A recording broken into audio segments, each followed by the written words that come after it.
Today, take a look at the VEVOR metal nibbler.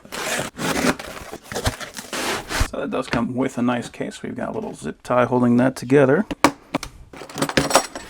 Got our instructions. It says using a 20 volt 4 amp hour battery that is a 1.6 millimeter cutting capacity, runs at 2200 RPM. Says it can last 10 minutes when fully charged. Has a minimum cutting radius of 45 millimeters and cutting width of 5 millimeters. That means if you want to make a curve, that's going to be a 45 millimeter cut. So here is the tool. I do also have to say I appreciate this case. I like that they got all the foam inserts in there to keep everything organized. VEVOR has definitely stepped up their game on that. A nice rubber grip on there. Got some rubber here on the bottom as well. And we have an all metal head. You can see that plunger right there. That is going to be what moves up and down. That is going to be punching out that metal. And as a thumb trigger there on the top, and you can see that we can just turn that guy on and lock it in place so that we can concentrate all of our effort on actually cutting that metal. We got a little vent there on the bottom, and we got contacts for the battery. This is the battery. It's actually kind of nice. They have a little contact protector. I've never seen that before. We do have 2 contacts per contact. That is a standard clip style lock that even has those labeled positive and negative. A 4 amp hour. This actually has some rubber padding on it as well. You can see that that is a 20 volt. We also have an indicator, and we can see that it comes with 3 bars of charge. And we got the battery charger. So we do have 3 contacts. We got our LED indicators. See, that's good for 100 to 120 volts, and it outputs 21 volts DC at 2.4 amps. Now, it looks like it actually came with an additional head. So in the event that you run this guy so much that you actually manage to wear out that head, we got a replacement right there, and we have an Allen to pull that out. I do also appreciate that this is a brushless model, so that means that the motor is going to last longer. It's not going to produce that smoke smell that you sometimes get, and it's going to have more power than a brushed motor.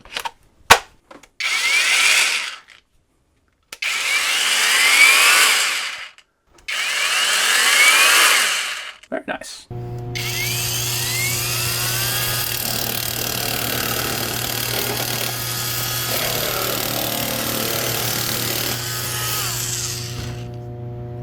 Does not get any easier than that. Now, this is still going to be a sharp surface, I should say a semi-sharp surface, so you're still going to want to clean that up.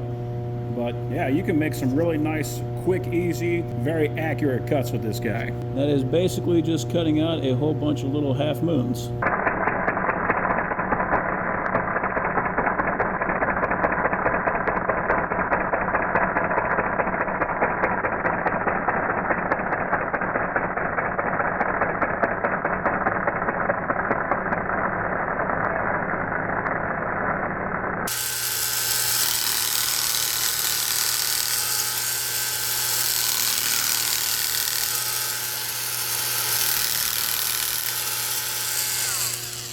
So yeah, if you're doing a lot of work with sheet metal and you're trying to get a lot of accurate cuts, that is going to be an excellent way to go.